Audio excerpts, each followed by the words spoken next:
folks, Shan Man here, and we are going to be making finger licking chicken and biscuits. Gravy, chicken, biscuits. How can you possibly go wrong? One of my favorite all-time dishes.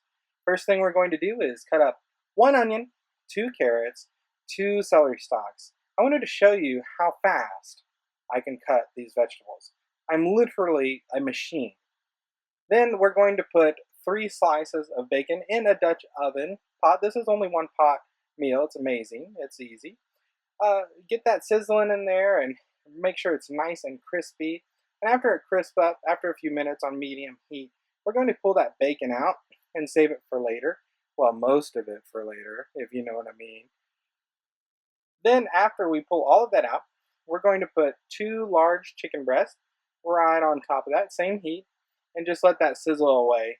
I go ahead and cut it up before I put it in, just because it makes it easier. I can season more of the meat with some salt and pepper, and it's fun to do it that way. So once that's cooked all the way through, go ahead and put that in another bowl. Set it aside for later. We don't need it right now. And then on the bottom of that pan, we're going to put 3 tablespoons of butter. I know that's only 1 tablespoon, but we're putting 3 in. Then take those vegetables that I cut up like a machine and throw them in. Make sure you cook those all the way through till they're translucent and soft. Okay? And after they are soft, go ahead and throw in your fresh herbs, thyme. I put a little bit of chives in there and then some sage and let that cook a little bit. I didn't put garlic. I don't like garlic in this dish. You can if you want to. Throw the bacon back in there, stir it around. The flavors are developing. This is going to be killer good. Then put half of a cup of flour in there, and this is where we're making our roux. That's why we needed all those 3 tablespoons of butter. We're going to stir that around, and we're going to cook the flour right now. If you don't do this long enough, it's going to taste like paste. So make sure you at least get 2-3 minutes cooking this flour. I know it doesn't seem like it's going to be working because it doesn't look like it's really cooking, but it is. Then put 2 cups of chicken stock. If you don't have your own chicken stock, I use that better than bouillon.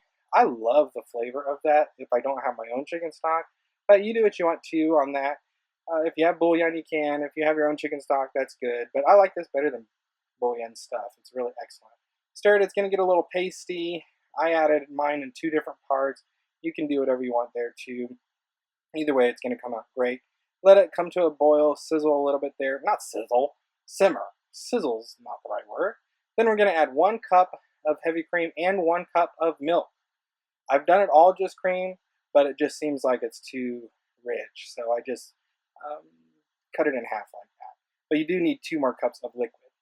Then we're going to take our chicken that I kind of shredded a little bit more and pour it back into our mixture. And we're going to let that come up to a nice boil.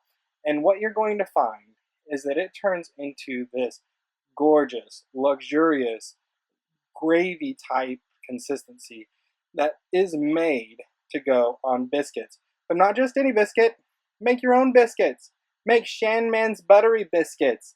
I'm going to put a link, if you haven't already watched it already, in the description of this video so that you can go and you can be a pro and make your own biscuits. It's totally worth it. But if you can't do that, then just buy the kind from the store. You know what kind I'm talking about, and you won't be as cool. I added some chives on here. I don't know why. I think it's just because I had them in the fridge. It doesn't really go with the dish, but it's pretty anyway. Anyway, thanks a lot. Enjoy. Subscribe.